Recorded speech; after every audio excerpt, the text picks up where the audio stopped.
Hey everybody, I'm Curtis. And I'm Hannah. And this is Love at First Fright.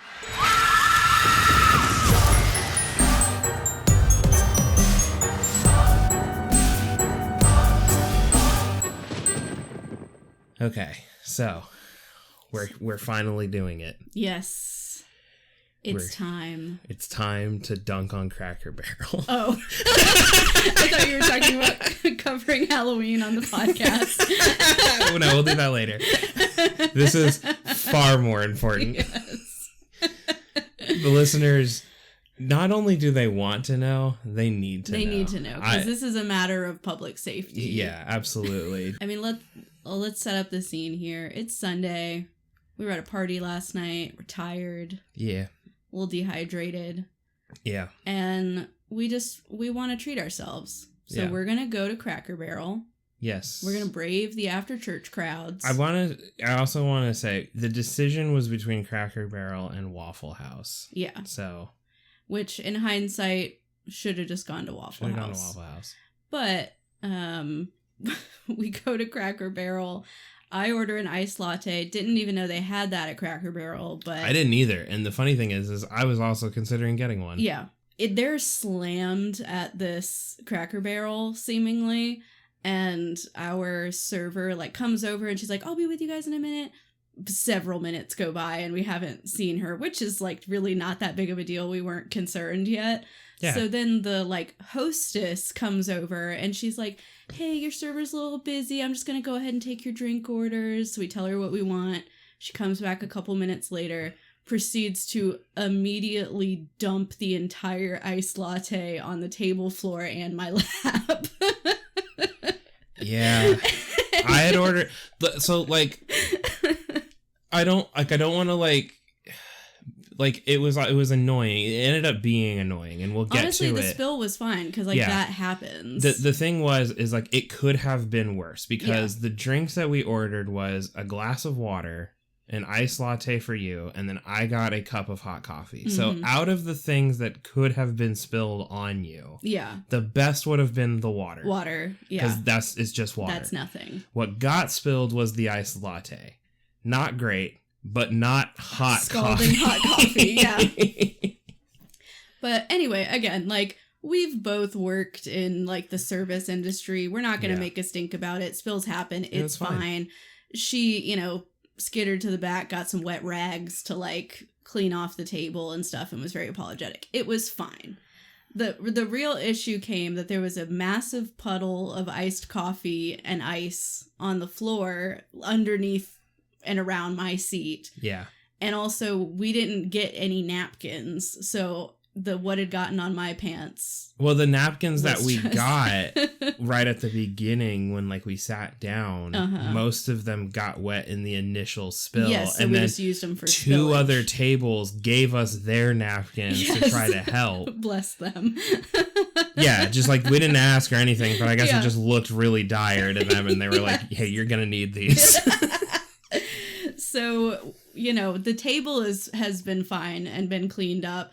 And the hostess is clearly embarrassed and is we do not see her again for the rest of the night. Oh, I saw her. Yeah, or the afternoon. Yeah. But our actual server comes over and she also apologizes and retakes our drink order and stuff.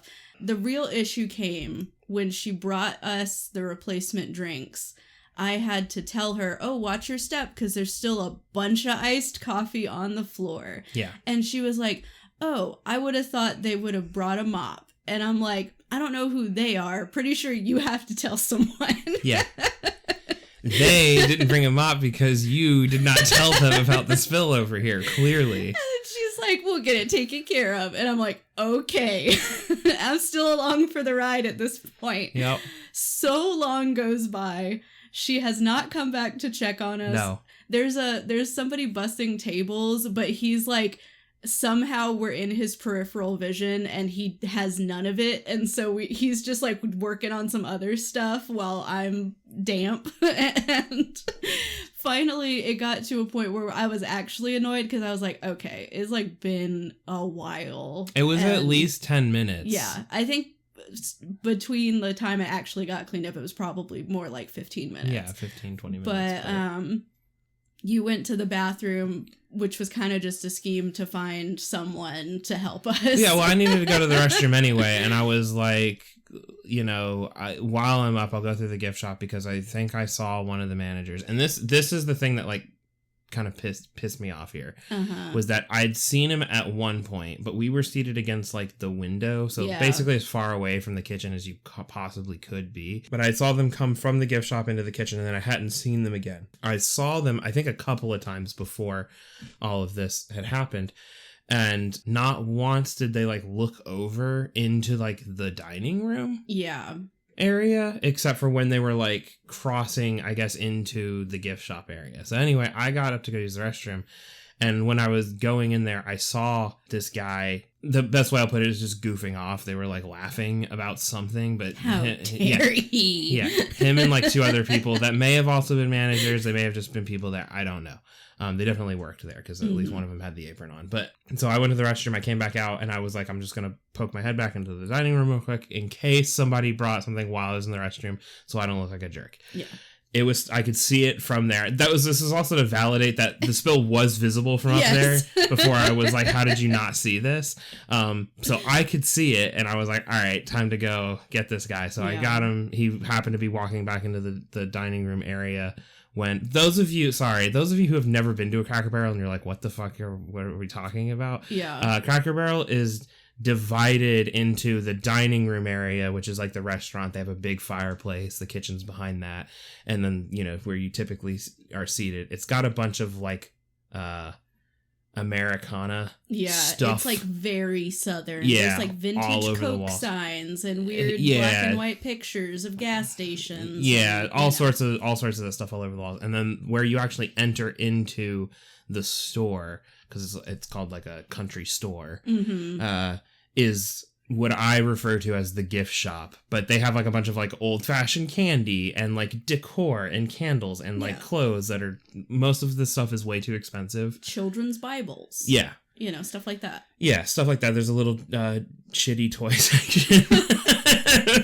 But anyway, so those are the 2 areas of the Cracker Barrel.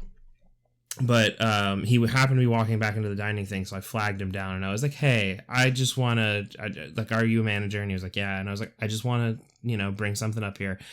We got seated. There was a spill that happened at our table, which is not the problem. I'm not upset about a spill. I don't care. Spills happen. The issue is that, like, it spilled, and then we were told, hey, we're going to get this cleaned up. And it's been at least 10 minutes because I'm not timing them or whatever. And nobody has come back over to get like a mop or clean anything up. So we're kind of just sitting in a puddle. Yeah. And he was like, oh, okay, let me go get that cleaned up for you. Where are you sitting? And I showed him. I was like, we're in that table by the window, whatever. So he comes over, and then he starts asking. He was like, what, did they see you when it was already spilled here? And I was like, no, this happened, like I said, while we were here. But anyway, but it was just like the whole thing was wild. And then like we didn't have any silverware because the original stuff got taken because, you know, it got all wet and everything like that. So we had to ask for it when the food came out. And we never got other napkins again. So I used the paper that my cutlery came in to wipe the corner of my mouth. And it was funny too. I don't even know if you heard this, but when the manager was cleaning up, I said something about like, oh, it was the hostess and the server or whatever. Yeah. And he was like, okay, yeah, I just wanted to check who I should be yelling at. And I'm like, that's not really what the takeaway was. Yeah, no, man, you kind of missed the point on this one. Right. That's not, like, nobody needs to get yelled at. Literally nobody needs to get yelled at. We just need to have like a system in place to immediately address a massive puddle. Yeah. like why are you letting us sit in latte filth that is all over the floor? It's sticky. Yeah. You know what I mean? I mean, like, I tried to wipe up the initial thing or whatever, and I don't know if they brought you said they brought wet rags or whatever, towels over there to help clean it up, and I don't even know if the rags were wet. They might not have been. I assumed they were, but like they did like one kind of half-assed wipe of the table, and it clearly left stuff on the table. It's like a film. Yeah. And like it wasn't horrendously sticky, but like you could tell something had been spilled there. And I'm like, I don't know what we're doing. To add insult to injury, your food was mid, but in the good news, my food slapped. Yeah, it ripped. They had this new thing called a loaded or whatever hash brown casserole shepherd's pie. Yeah, and it was very mid. Yeah. It had pot roast in it, and I had actually just recently made pot roast. Not to brag, mine was way better. Yeah, mine was like just like way more flavorful. The whole dish honestly was like lacking of flavor. I put a little bit of salt and pepper on it, and I was like, yep, that fixed it. So It was just like, by the end of the meal, I was like, I think I may just not like Cracker Barrel anymore. I know, and it's so hard. Like, it really is hard for me to get annoyed because I know how stuff gets in like the service industry. Oh, sure. So you really have to do a lot. But it got to a point where I was just like, okay, now I actually am mad. And then I feel bad because I'm mad because I don't want to be like a Karen, but also right. Like I don't want to, nor should I really need to flag down a manager for this. And I understand you're busy, but it's like with the drinks and everything, like the first ones got spilled. And again, I'm not mad about the initial spills happen. Sure. But then our actual server had come over and was like, "Oh no, I'm so sorry that spilled. Whatever, I'll get you new ones." And it took a while for those ones to then come out. And like I've worked in the food service industry, I've been slammed with like more tables in my section or a double section or whatever, and you just got seated like very rapidly, and it's really hard to keep up with all. I understand that all that happens. And it can be really fast and really difficult to deal with all of that. But like, instead of getting the host, who maybe has never held a tray in their life, evidenced by the fact that when she was holding the tray, the drinks were almost strategically placed in a way to make it so when they would fall when you lifted one up. They were placed like a triangle with her hand in the center, and so it's like, okay, as soon as you move one of those, the other two sides are going to be too heavy now. But so like, instead of getting the host, just grab literally any other server and be like, all I need you to do is real quick drop these drinks off at that table. Yeah, that's it. And then you're good, because I know that like people start to get annoyed if you don't acknowledge them once they've sat down or get their drinks really early and everything like that. And I give a lot of leeway at places. Like, I know that, like, whatever, sometimes you just get slammed, you're busy, whatever, things come up. So like, I don't typically get annoyed by this, but it's just like, it was one of those things where it's like, it just kept compounding. Yeah. And things kept getting like, little things kept adding up, like to the point where like, and I don't blame the server for this because they didn't make the food, right? But I was just like, it's not even like seasoned well. Yeah. So it's just like really annoying. By the end of the meal, we are like full on haters. And and I'm just like whatever.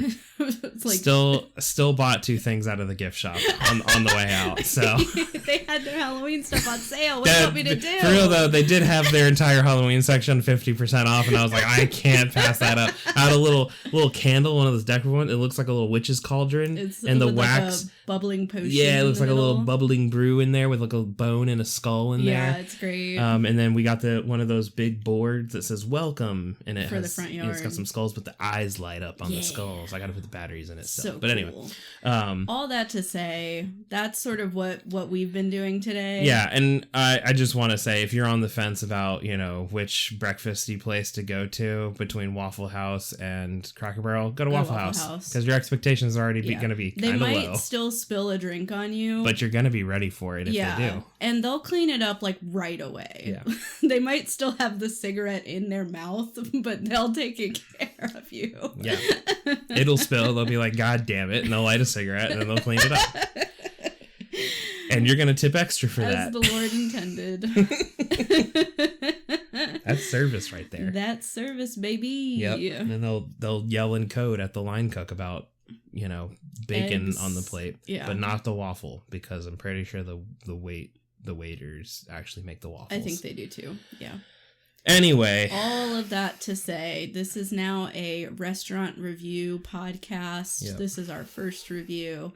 We will be hitting every Cracker Barrel in the nation.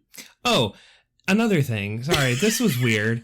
We did get the thing. We can't keep talking about this. I know. We're running long on this one. It'll be a long episode. It's okay. We on the way out, we got the things from the gift shop. It had a pop quiz for me when I was going to pay on the card reader thing that I was so confused by because I put it in. I thought the next screen was going to be like, okay, approved. Then it asked me, it was like, how far is this location from your house? And it gave me 3 options. And I was like, what if I get it wrong? I don't know if it's just a survey because it doesn't say jail. It doesn't say like this is a survey. Like, I don't know if this is like some newfangled like security thing because it can maybe they know how far. No, I don't know. It clearly not. I don't know, man. It caught me off guard, but there was also no like skip button on it. You had to put an answer in. Fucking answer their survey question. I'm pretty sure I got it right. I don't know.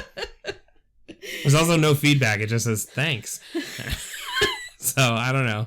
So anyway, it's like a 0 out of 5 experience. Don't go there. Yeah, rounding up. Yeah. A generous 0 out of 5. A generous 0. Yeah. Anyway. That's fine, because I went home and immediately took a nap on the couch. Yep. All filled with hash brown casserole and country fried steak. Pleased as punch. Yep. And even though I was covered in coffee. I watched a documentary about a former Irish mobster, so. Fuck yeah. Pretty cool. Yeah. Pretty cool stuff. Anyway, we're here. Do we want to get into the movie now? Yes, we are here to talk about one of the greatest, if not the greatest, Halloween movies. Halloween. That's something about the way you phrased that. It just seemed like you were like desperately grasping for the next word at every turn. Yep. It's a Halloween movie called Halloween. maybe you've heard of it. Yes, Halloween, because Halloween is just around the corner, folks. Yes. I love this movie. Yeah, me too. It's a classic. There is, a big discussion among horror fans about who is better, usually with around the context of who would win in a fight, Michael Myers or like Jason Voorhees or whatever. Mm-hmm. I don't care about any of that. No. I just think Halloween is a really fun franchise.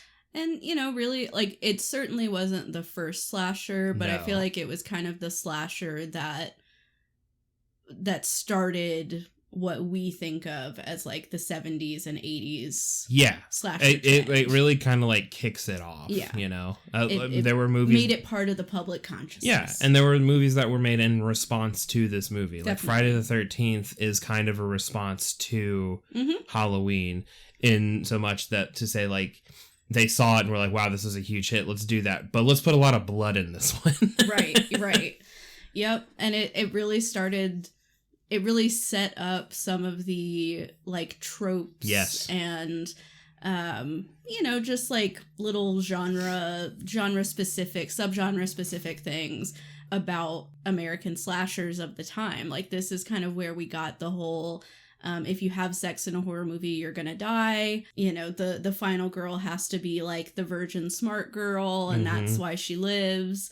If you do drugs, you're going to die. If you drink, you're going to die. Like, it kind of this like weird like morality scare thing of like, if you do stuff wrong, then you're going to get killed by a killer. Yep. It also, it very famously introduces Jamie Lee Curtis. Yep. As, now a prominent scream queen, probably the person most people think of as invented scream queens. Yeah, when you hear the term scream queen, if you're not familiar with the horror genre as a whole. The franchise, but specifically the first movie, I think, is iconic. Now, I know that people have their favorite Halloween movie from the franchise Halloween. They also have their favorite Halloween movie as a category.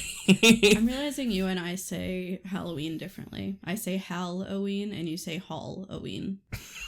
Where'd you get the Halloween from? I don't know. I feel like that's such a like California thing. I don't know. Halloween. I have Happy Halloween. I have what I like to think of a dialect that is indiscernible. Yes, I would agree with that. I am not from the South. I'm not from the North. I'm not from the West. I'm not really from the East. I just exist. You're the one true American. Yeah, I am Joe Everyman. You know? If I could, and maybe I'll practice this because I like doing vocal stuff.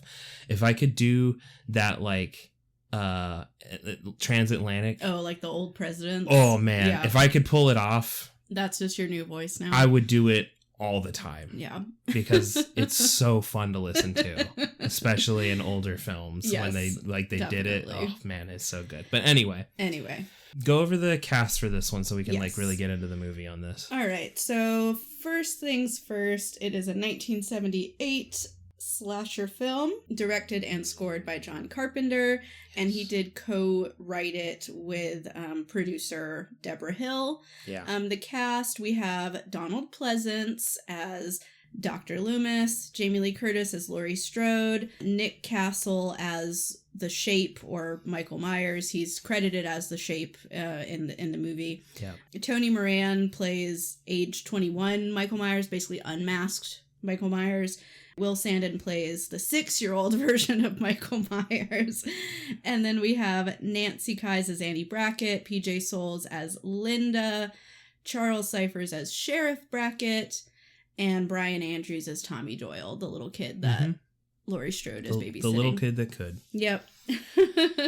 Like I said, I love this movie. I think it one of the really interesting thing is the marketing for the movie at the time. When you read off the cast list there, Jamie Lee Curtis is not first billed. It's Donald Pleasance, and he was not known for doing these kind of slashery things. And I think it's actually kind of present in the way that he like delivers the lines in the performance.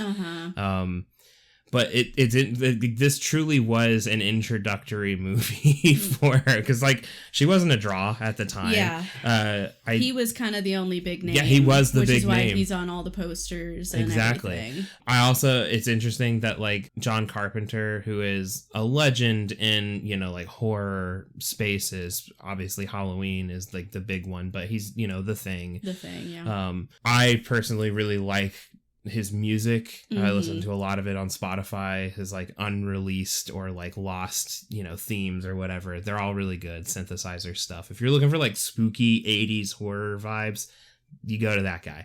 He really wanted Jamie Lee Curtis because she's the daughter of the actress from Psycho. Yep. Which is crazy. Yep. I think people forget about that, but yeah, Jamie Lee Curtis is in fact a Nepo baby. Yeah. Nepo baby! That's crazy. Oh my god. Yeah. But I think she has a really good performance in this movie. I feel like of the like youth cast, like her friends and everything, there's a really big jump in quality between like her performance and theirs, in my opinion. Like I feel like Jamie Lee Curtis was just a natural, especially for horror. Like she does really well at seeming like vulnerable and scared. And again, like I think one of the reasons it's really impressive is because she was literally a nobody in the movie world. This is an introductory thing, and she knocks it out of the park in this movie. One of the other things that I think makes her performance so successful is that she actually does seem afraid of Michael Myers. Yeah. Whereas like modern day stuff, a lot of the times anyway, the characters aren't always afraid of the thing that's coming after them. They seem a little bit defiant of it almost. Yeah. And there's this kind of like shorthand, I think, where like we see that on screen and then we're like, well, if they're not afraid of it, why should I be? I'm not even in the situation. Why should I be afraid of it? Yeah. But Jamie Lee Curtis or Laurie Strode being so terrified the entire time of this thing, you're like, oh no, this guy is actually dangerous. Right. Then. Well, and I appreciate too that she is this very vulnerable character. Like you are worried for her the entire time. She is not being shy about the fact that she's terrified. But she also is, like, doing pretty smart things. Like, a lot of people dunk on this character for some of the things of like, why would she drop the knife and why would she do this? It's also really easy to say that now when we have like decades of horror movie tropes to like hold her to, but she's just like a 17-year-old girl in a terrifying situation on Halloween night. But she also like, she fights back. She literally like, when she has nothing else going on in that one scene in the closet, she pulls a wire hanger down and stabs him in the eye. Like, I don't feel like she's a helpless character. No. And I think sometimes people imply that about her. Yeah, that, no, like, she's not as good of a final girl as some others. Yeah, and I mean, I do think it's silly. Like, the reason she throws away a lot of the weapons, makeshift or otherwise, because she does get his knife at one point, right after she stabs him with the coat hanger. And she stabs him with the knife as well. And then drops it. But, like, you have to consider she is a 17-year-old girl, and this is an extremely violent thing to have done. Yes, it's in self-defense, but, like, you know, again, I think it's exactly what you said. We have decades now of horror stuff. We know he's not dead and he's going to get back up. Why would she think that? Right. You know, especially in the moment, she's not going to think that. And she doesn't want to keep stabbing. You know what I mean? She stabbed him. He stopped. I'm done now. I will go away and I will have myself a good cry. Mm-hmm. You know, and then Donald Pleasance will show up and shoot him 6 times. Yeah. She protects her kids. Well, not her kids, but the kids she's babysitting.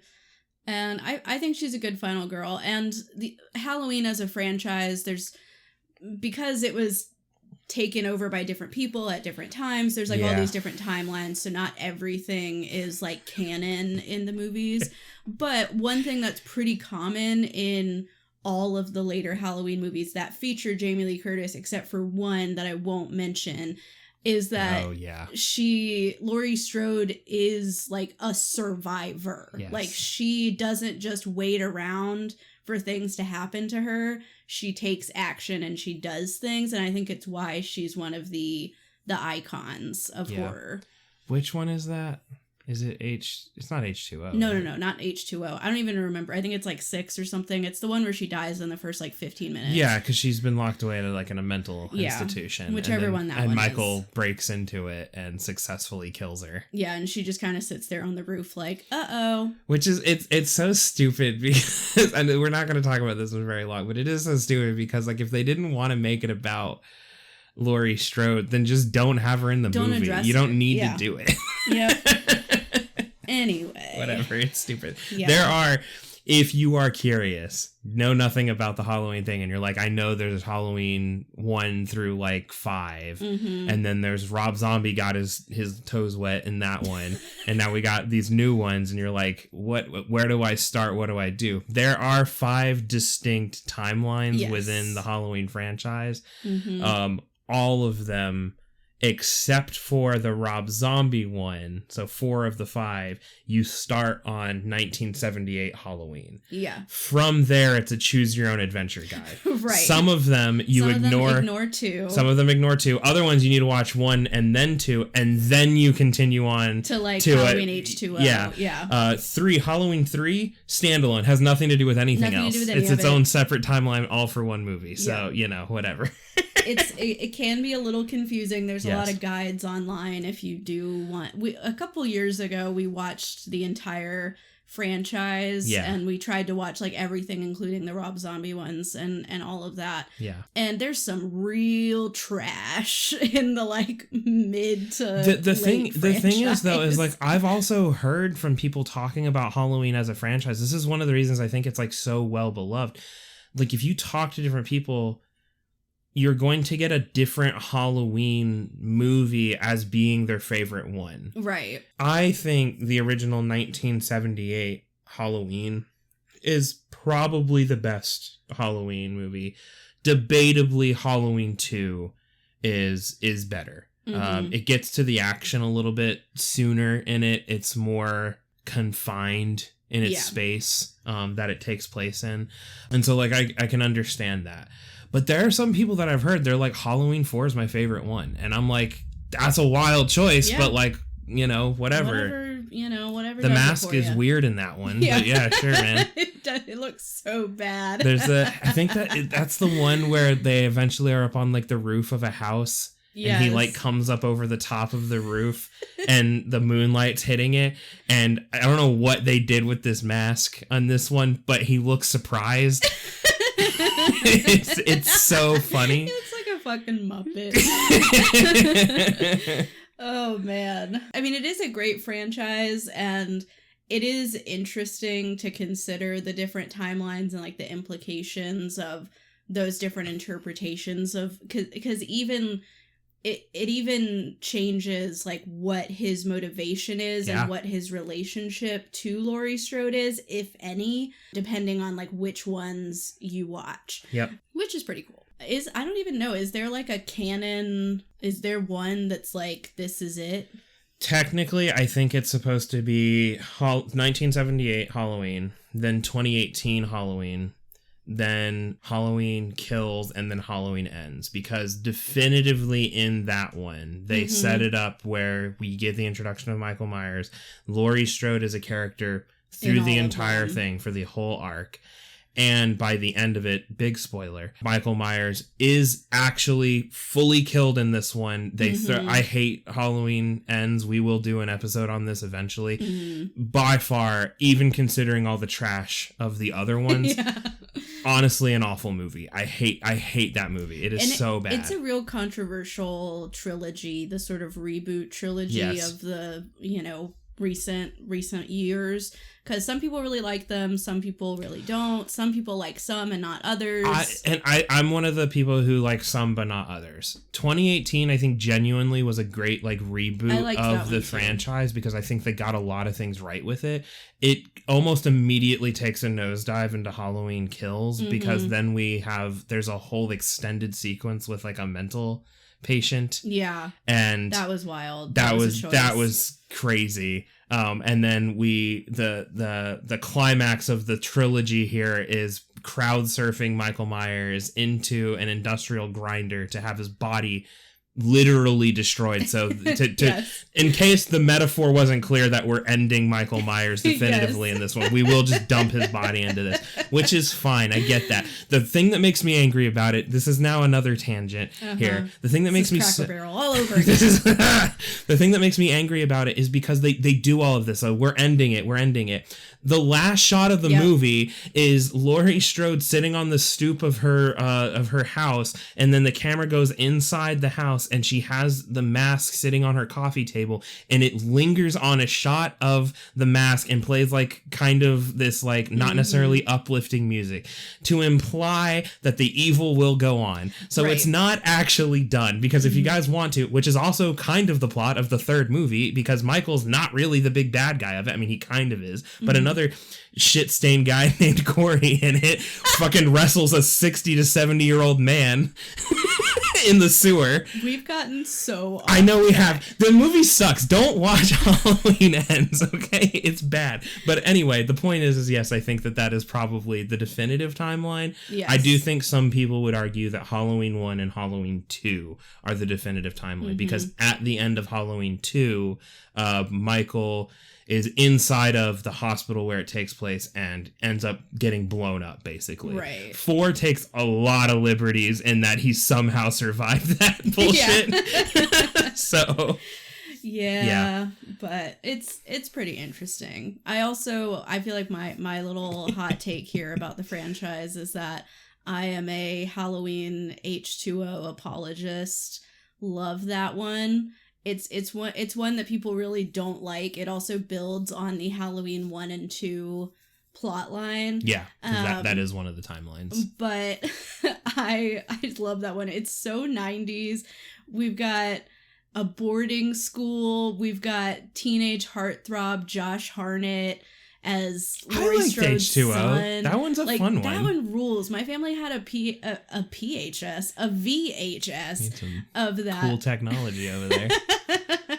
We had a VHS of Halloween H2O, and I think it was the only Halloween movie we had. So I honestly think it may have been the first Halloween movie I ever saw. What a wild one to start on. I got it. There's like a lot of lore there that you just didn't have. And you're like, why is this creepy masked dude going to a boarding school? Weird. Is Halloween Resurrection the one where they have like all the streaming cameras and stuff inside of it? It must be. That one's also, I mean, it's not great. Like in the scope of things. There's a scene where Buster Rhymes, because he's in this movie. Yeah. he was available. They needed to keep it relevant for the youth. Yeah. Yeah. He ends up like martial arts fighting Michael Myers and wins the fight, by the way, crazy. Which is insane. I feel like that had to have been in his contract. He was like, yeah, I'll be in your stupid movie. I am gonna beat the shit out of the villain. Yeah. Which it is so funny. That Michael Myers is this unstoppable force, except for when Buster Rhymes is around. The one man Michael Myers fears. Buster Rhymes is his kryptonite. I fear no man, but except Buster Rhymes. You turn around, it's him doing like the flying crane pose.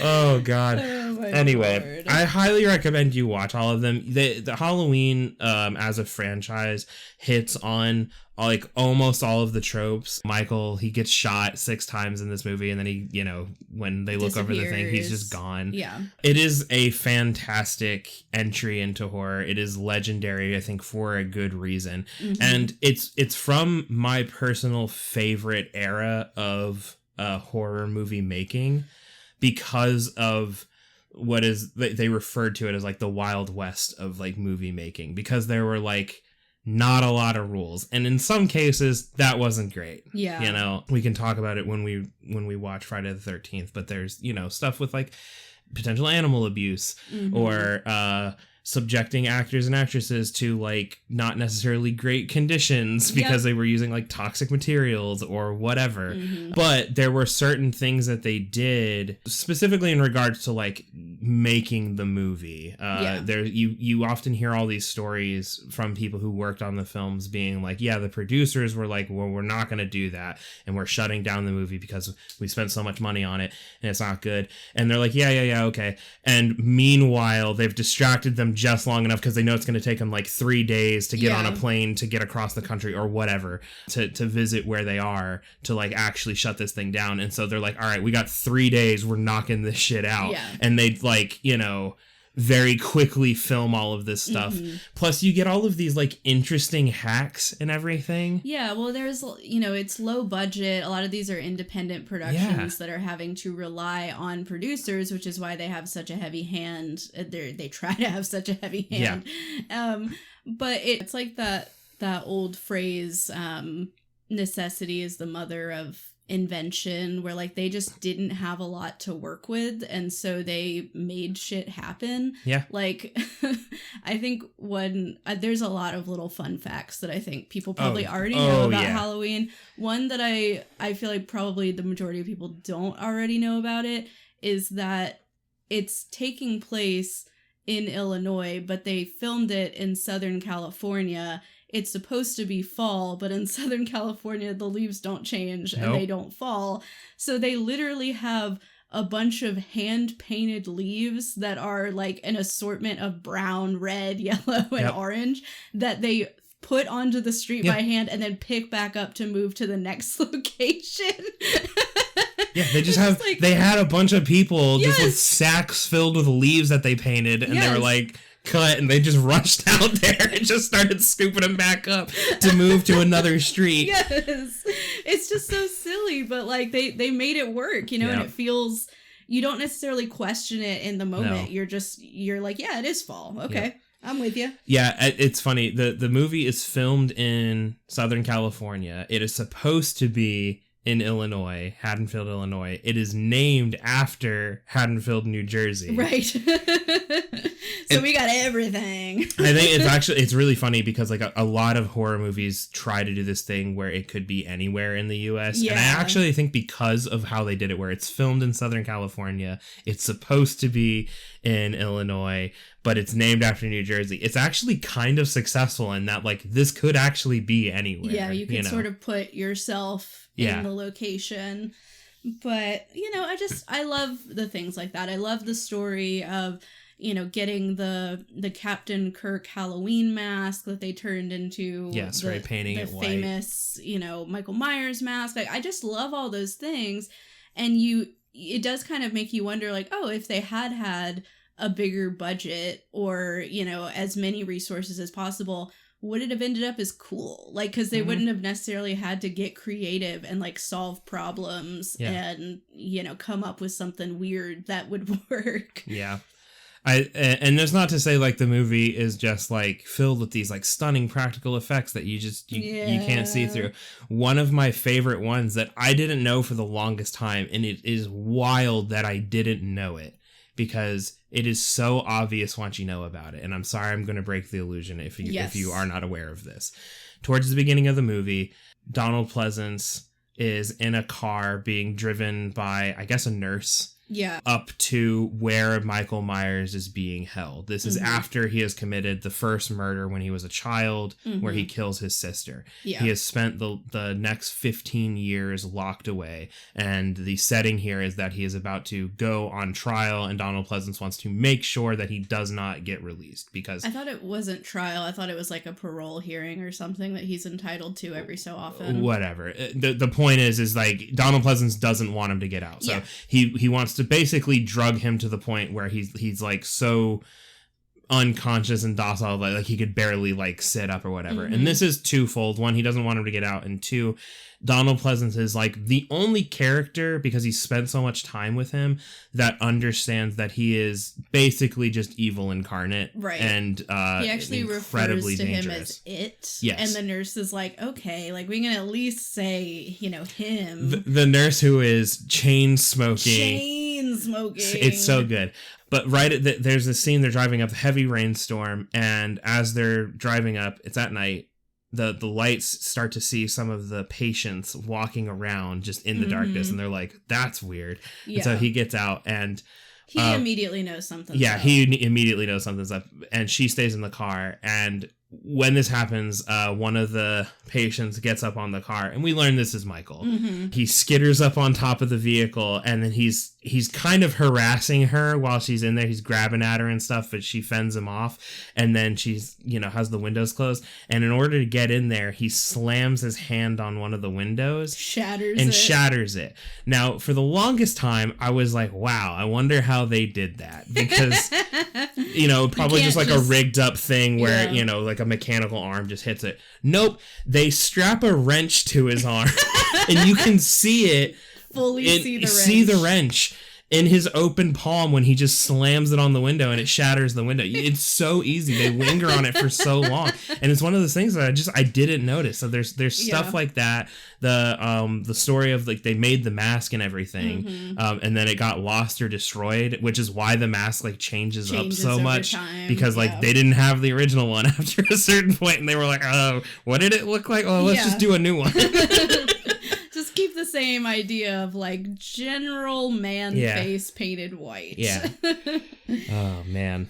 There's so many good little behind the scenes stories about all of that. Like the wrench thing is so classic. Another one that people talk a lot about is the opening shot, where there was kind of a rumor, a misunderstanding for a long time that people thought that the opening sequence was one continuous shot, right, as it's moving from the perspective of someone that we later find out is young Michael, but we don't know that at the beginning. We see him like outside, like looking through the windows of a house and entering through the back door and grabbing a knife from the kitchen and going up the stairs, and then eventually killing Judith Myers, who is the first victim. Yeah. But the way that they film it does give the illusion that it's one continuous shot, but they find these little clever moments to actually have a cut because they couldn't do a continuous shot. Yeah, the cameras could only have so much film in them, so they straight up didn't have the technology to do that. Yeah, but like they just come up with fun things, like when he gets to the top of the stairs, he picks up a Halloween mask off the ground and puts it over his face,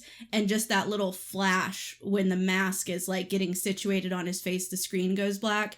But you as the audience don't interpret that as like, oh, they must be changing out the film, like it feels like a good continuous shot. Yeah, it really and does. It was also really scary. Like, yeah, it was.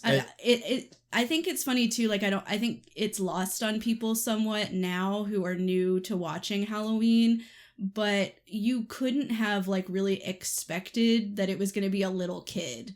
Yeah. When you first saw this for the first time. And that would also be pretty shocking of like having a 6-year-old child stabbing a teenage girl repeatedly. Yeah. Like that's pretty hardcore. Well, and it's also, you know, I think it's also generally pretty terrifying when you get put into the point of view of the killer, because you're already, as an audience watching horror movies, you don't have any control over the movie and the characters in it. And so a lot of the time you're just kind of watching the killer pop up from the shadows and get them, kind of a thing, but you don't have any control over that.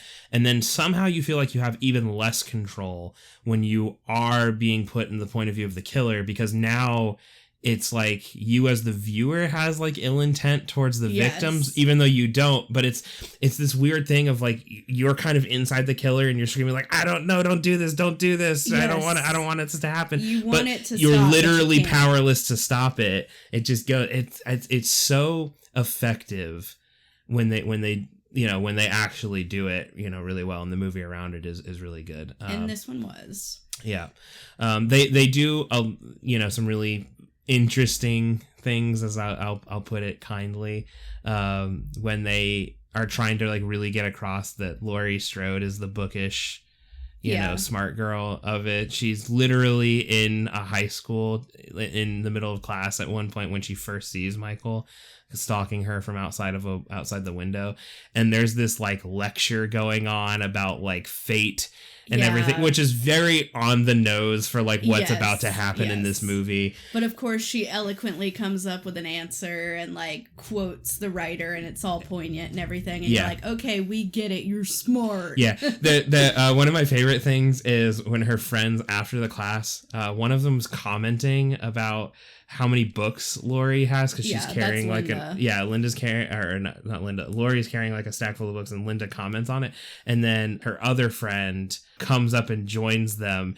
carrying the same amount of books. Doesn't say nobody says anything to her about it, and I was like, what the hell? So we're just ragging on Laurie for no reason.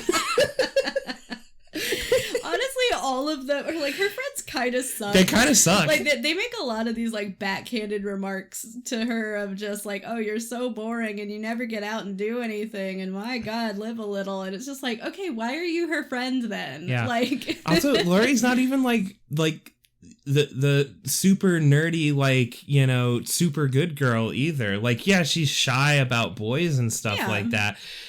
The scene where they pass the store that gets broken into that Michael got his mask from, she's smoking pot in the car with the sheriff's daughter. And they have to throw it out because they have to stop to talk to him really quick. So it's not like she's just like the good girl, right. You know, she's just not pawning off the kids she's babysitting on somebody else so she can go get laid with her boyfriend or whatever, like. Oh, but her friends do still suck. They kind of suck. That whole thing is... Yeah. But the friends are, you know, honestly, her friends are kind of the main victims. There aren't that many kills in this movie. Yeah. There is, obviously, Judith Myers is the first kill. We have the mechanic that... This one's kind of the least cool death, but... Because we don't see it. Yep.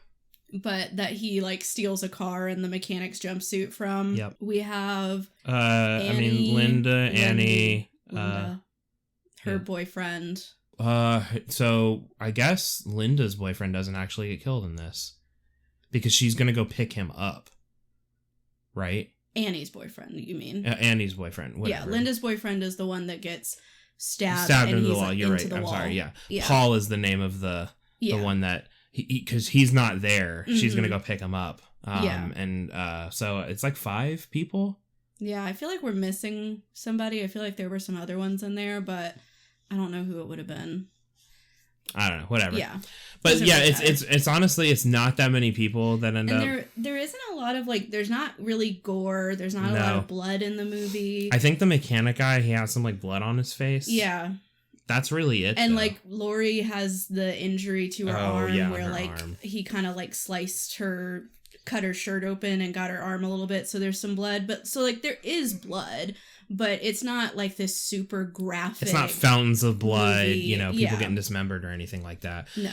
I would say the most iconic kill of the entire movie is when what's his face, Annie's boyfriend. Paul. Linda's boyfriend. Sorry, there's too many people. too many boyfriends in this. When he gets killed. Yes. Because Michael, I think even without seeing the movie, they make references to it in other movies, especially I think Halloween Ends. They make a huge reference to it, but he stabs into him and like has him up on the wall, pins him into the wall, and then when we get the wide shot of it, Michael's standing there and lets go of the knife, and his, you know, the guy's feet aren't even on the ground anymore. He's just being held up by the knife, and then Michael does the iconic head tilt, which was improvised. They didn't tell him to do that. Mm-hmm. The actor was just like did it, and it was really effective because that's creepy as hell. Yeah, and I think really kind of sent home the idea that he's barely human, like at all. Like it's so weird because he's admiring the kill almost as though you would a piece of artwork on the wall. Which another reason I hate Halloween Kills, because they make a big reference to this when he does it in Halloween Ends. When he does it in that one, he pierces the dude on a piece of art. And then he's doing it, and I'm like, yeah, that was the point of the first one. Yeah. You fucking idiots. Thank you for spoon feeding it to everybody. Tell us how you really feel. It sucks. The movie sucks. Oh, yeah. That's definitely a really iconic kill. I also think that Linda's death is pretty iconic, because when she, like...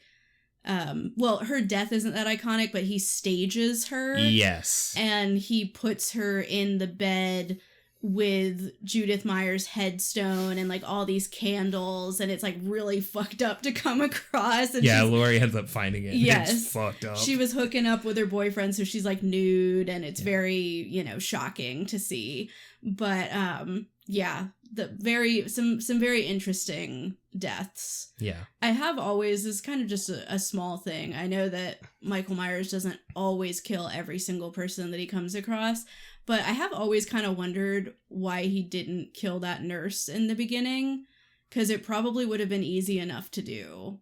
Like, why just like get her out of the car? I don't know. I think because as brutal as he is, and usually like doesn't care, he'll just kill anybody that happens to be there. I also think there was this kind of there's this genuine fear that Michael has of Dr. Loomis, because Dr. Loomis knows what he is. Yeah, and Loomis is there, and I mean, like, to kind of reinforce this, at the end of the movie when he saves Lori from the last time when Michael does the creepy, you know, sit up after having been stabbed and everything. It's such a good scene. But he shoots him like 6 times. And part of the reason this is like so terrifying as a thing, Michael has been stabbed in the neck by a knitting needle. He's been stabbed in the eye by a coat hanger. He has been stabbed in the chest with the knife that he was using to kill people with. Yep. And then he's been shot like 6 times and then falls off of a balcony from the 2nd floor and lands outside. So he's had all of that happen to him. And a few seconds goes by, and then Dr. Loomis goes and looks over the balcony, and he's not there anymore. So, and then depending on which timeline you go with, you know, he's doing all that, but which actually makes it more terrifying because he's somehow able to recover from all of this. But even without any of the sequels, that's a terrifying thing because it's not like he's wearing body armor. He's wearing a jumpsuit. He's just an unstoppable force being fueled by evil, pure evil, to come after people. He's had all of this stuff happen to him, and it, you know, like he just keeps going, but he runs away at the very end because Loomis is there. Right? And Loomis, I don't even think has any more ammo. I think he shoots him until literally the gun clicks and he's out of ammo. Yeah. And Loomis doesn't strike me as the character who's just carrying around boxes of ammunition with him. No, yeah. Also, I'm pretty sure he thought, a gun will certainly stop this man. Well, what's interesting is, you know, because Dr. Loomis takes the threat of Michael the most seriously out of anyone. He keeps trying to tell local law enforcement and anyone who will listen to him, like, this is serious. Like, he's not like anybody else you've had to deal with, you know? And one thing I thought was really interesting, a little tidbit that I learned, is that at the end of the movie, when Loomis goes to the balcony and sees that he's there, in the script, originally the direction was for Loomis to have like a look of surprise or shock on his face, but Donald Pleasance had proposed an alternate thing, which is he was like, I don't think Dr. Loomis would be surprised. I think Dr. Loomis knows what he is and knows that it wouldn't be that easy, right. You know? And so he kind of said, can I do a take where I just have like a knowing look at the scene? Yeah. And that's the one that they put in the movie. And I think it is perfect for the character because he understands who Michael is in a way that nobody else does. He spent 15 years with him, or 10 years, or however long, whatever, with Michael Myers inside the asylum. Yes. And he is genuinely terrified of him being out and everything. Yes. And so, no, I just think, like, everything they do in the movie, just, like, it lands so well. You know, I think there's some goofy stuff. There's the scene where Laurie's kind of being stalked by Michael. Yeah. And there's the clothesline with all the sheets on it. Mm-hmm. And this has happened a couple of times where, like, Michael is like, he steps up from behind like a shrub. Yeah. And he just stares at her. And then before anybody else can see him, he like steps back behind it and then he's not there anymore. But in this scene, she's up in her room and she looks out and he's just like standing in some clothes stuff. And she never breaks. She never looks away. The camera cuts from Michael and you would presume we're getting her point of view down there. And then it cuts back to her, but she doesn't look away. And then it cuts back and he's gone. But she's just looking in the same spot. And I'm like, how did he pull that one off? Because it's not like there was a lot of cover for him to like quickly shuffle off or anything like that. He's just there and then he's not. I guess she just took the longest blink in the world. Yeah, she was like, he's like, okay, go. I would love to see like a parody version of that scene where she blinks or whatever, and then he's just like desperately scrambling, like ankle gets caught up in the sheet and trips. What is it? The Weeping Angels style thing. She blinks and he's like, if they just don't move, they won't see. Or maybe he did something really stupid and he just like jumped in the air and starfished behind the big sheet so that you just couldn't see him. Did some like Scooby-Doo stuff. Yeah. I've been getting these things on my TikTok recently of when the scene where he's stolen the car from the beginning and he's driving it around town, and Laurie and friends are walking down the sidewalk and he's kind of following them with the car, and they think it's just like one of the boys in their class and they're like whatever, and then I think they think it's like a weird dude, but they don't know it's Michael. They have no idea. They don't even see the mask on him or anything like that, but he like passes by and one of them says something and he goes, hey, speed kills. Yeah, and then he just stops the car, but he's so far away when this happens that you're like, there's no way he could have heard that. Also, he was driving such a normal speed. He was driving just a regular speed. At most 30 miles an hour. It's not like he was gunning it down the subdivision.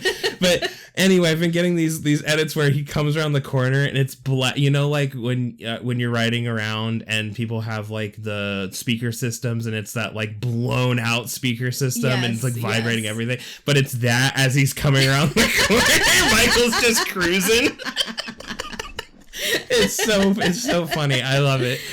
Oh man. Yeah, we didn't even talk about the biggest mystery of all, which is how did Michael Myers learn how to drive a car? They like so barely address this in the movie after it's discovered that he's definitely broken out. Yes. Donald Pleasance, Dr. Loomis is freaking out, you know, like, oh, he drove the car away, and the one doctor guy he's talking to and he's like, how? He doesn't know. How would he even know how to drive it? And Dr. Loomis is like, I guess he was getting lessons from somebody here. And I'm like, no fucking way. Who would do that? And he also just kind of does this really salty, like, well, he looked fine doing it last night. And it's like, okay, Dr. Loomis, like, fucking chill out. The way Donald Pleasance delivers lines in this movie gives me life. It's so, he's pissed. It's so dramatic. Yes. And then there's the random scene where the little kids, like Tommy and them, are like, because the Myers house is it's the haunted house of the local creepy house of Haddonfield, and nobody goes up there because bad stuff happens in there. And one of them goes up to the door, and Dr. Loomis has been like watching the house, thinking that Michael's going to come back at some point, and he sees the kids messing around, and he goes up there, and he's just in the bush, and he says, "Hey, get your ass away from there." And the kids get freaked out and run away, and I was like, I mean, yeah, it would be like kind of freaky, but like, what? It's like he's just having some fun with it. That's the thing. When he says it, he gets this wry little smile on his face. Yes. He's like, I got him good. And then he gets jump scared by the sheriff because he's not fucking paying attention. And I'm like, if Michael showed up, he would have just killed you.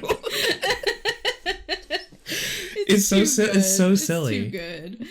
What a delightful little film. I highly recommend you watch it. It's such a good slasher. It's so fun. Do you have a scariest moment you want to go over? Scariest moment? Okay. For me, maybe it's cliche. I don't know. Whatever. The first time I watched it, I remember it was during October with my mom. We were watching it on TV. Never seen it before. Mostly because when I was younger, and it's wild that I love horror movies so much now. Horror movies scared the shit out of me. I hate it. I mean, even the X-Files theme song, it came on, visceral reaction. Aww. Fucking hated that. So I had to go to my room. I hated that. And that's not like particularly scary. Maybe it was back then. I don't know. I didn't really watch the X-Files because I was scared of it. But the scene where Michael, after having gotten the needle stuck in his neck, and then I stabbed in the chest with a knife, and he's on the ground, Laurie's crying, and we get this shot with all this negative space behind her, and you see Michael's body on the ground, and then he just sits up unnaturally easily. Like Frankenstein. Yeah, Frankenstein sits up, and then the head rotates and looks at Laurie, and you're like, ah! It's so good. It's so good because it's this, he's already had so much punishment, relatively speaking, happened to him, and he just keeps going. Yep. And Laurie keeps thinking, surely I'm done now. Right, surely it's over. Surely it's over, and it's not. And you're just like, he's not going to stop. He's just going to keep going. Yep. I love it. There's a lot of good, scary moments in this movie. One scene that I always find scary, just because it feels so, like, you can feel Jamie Lee Curtis's, like, desperation and terror, is after she goes across the street to the other kid's house where Linda and everybody was, and she finds them dead. Yeah. She does encounter Michael, but she manages to get away, and she runs into the street, and she's screaming her guts out for help, and she's like banging on doors and begging people to call the police. And I think like at one point, like a porch light goes on, but then nobody comes to help her. Yeah. And like she ends up having to go back to the other kid's house that she was babysitting. And she's like been locked out. So she has to beg him to come downstairs and unlock the door. And the whole time Michael's doing that slow walk across the street to her. And you think that he's going to outpace her.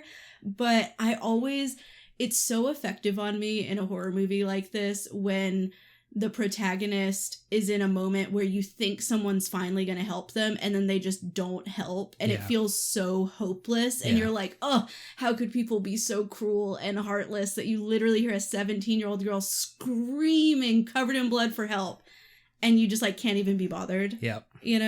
So that part, I think it's mostly her acting, but that part always really scares me. I think one of the things that makes like Michael so effective as just this killer is that we never see Michael like running, right? Mm-hmm. That whole scene where she's like running around trying to get away from, he's just normal, determined pace, just going straight forward. And it really gives this sense of unstoppable evil force just constantly coming at you. He doesn't teleport. Nope. He's not, coming up with devious plans or anything like that. He's just going. And if you're in that path, you're basically done. Yeah. Well, and that's, I think it was Nick Castle who played Michael Myers asked John Carpenter, "What's my motivation?" And John Carpenter said, "Just walk." It works. It works. You know? He's not some calculating villain who's trying to set traps or like steal a bunch of money, or he's just always moving forward. He's just walking. And this is why I think some of the other movies kind of like lose out on it, right? Because then they get in these weird motivations, like in the new trilogy of Halloween, where they're like, there's this whole thing about him just wanting to go home and stand in his window and look out over Haddonfield like he did when he was a child. And I'm like, no. Yeah. He doesn't want that. Yeah. He's just going. He's just killing. Evil, and he's just killing. And if you're in the way, you're going to get got. Unless you're Laurie Strode, in which case you're going to kind of kill him half a dozen times. Yeah. Until you convince the whole town we've had enough of it. And they do like a really cool parade. Yep. Stop talking about Halloween Ends right now. It's my soapbox. All right, let's go over our ratings for this movie. I kind of went a little bit back and forth on some of my ratings, but I ultimately landed on a 7.2. Yeah. And then your rating was a bit higher. Yeah, I averaged out at an 8. I might be biased. I love this movie. So. Yeah. So we got an average of 7.6. I think the biggest difference for us was in visuals. You gave it a pretty high score of 8. I gave it a 6. And I think it was just our own preferences. Like, I kind of dinged it for things like seeing the wrench in his hand but for me, some of the cheese. Yeah, for me, like that, I know maybe it's like a little silly or whatever. For me, it gets moved from visuals in that case because it is so goofy, and then goes into entertainment. Right. Because I just love seeing it so much now, and it's part of, the movie now. The movie experience. Yeah, and so it just becomes like a thing that I really love. So that helps the entertainment value of it. That's pretty fun. Yeah. But anyway, pretty good movie. Definitely a classic. Oh, yeah. If you haven't seen it, you should. I think that even, one of some of the queasier beginner horror fans out there can probably tolerate it. Yeah. It's not super gory or anything like that. It's just a good old-fashioned slasher. Yeah, I really think it's a good one. Certainly not, I think, my favorite horror movie, but it is up there. Definitely. Well, I think this will be the last episode that's out before Halloween. So happy Halloween. Yeah, to happy our Halloween. Listeners. Everyone's entitled to one good scare. Ooh. And also, check out our first live show. It's coming up on October 30th. Yes, October. At 7 p.m. at Authentic Brewing Company. We're going to play a horror movie for you, which we're keeping a surprise for now. And then we will do our episode after the fact. So come meet us. Hang out, have a beer, watch a movie, maybe get a sticker. It'll be a good time. Yeah. And what better way to celebrate Halloween? Yeah, it's going to be really exciting. Yeah. I'm certainly, like, as it's getting closer and we're starting to get some of the stuff online about it, like the postings, it's like, it's that thing where, like, oh my god, it's real. Like, it's happening. Like, people are talking about it. We're doing it. And so I'm really excited that we're gonna be able to do this at all. And I'm excited to be able to, like, watch a movie with people. Yeah. Sharing movies is like a really fun experience, particularly movies that you enjoy, good, bad, or otherwise. You know what I mean? Like, it doesn't have to be a good movie. It can be kind of a cheesy movie, but like it's fun to do that stuff. And so I'm really excited to watch it and then hopefully get to talk about it with you in front of people and maybe get some, like, how did other people feel about it? Yep. I think we're gonna try to do like a scorecard thing that we can give everybody there, so that you can participate. They can rate it too, and then maybe really quickly, if it's possible, I can like tally it up and we can get like the whole audience rating really quick, so we can get the most accurately rated movie we've ever done. Do our own Rotten Tomatoes. Yeah, exactly. Yeah.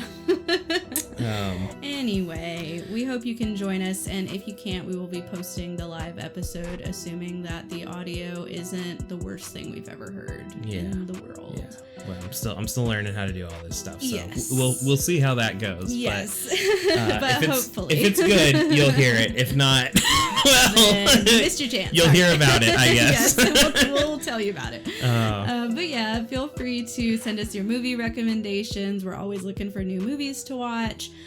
You can email us. It's at firstfrightpod@gmail.com. @firstfrightpod is our username on X and Instagram. We also have a Facebook page, which is called Love at First Fright. So you can check us out there, see what we're up to, send us your feedback and your recommendations. Yeah, I think that's all I got. That's all I got. Cool. Well, as always, scare well. See you next time. Bye-bye.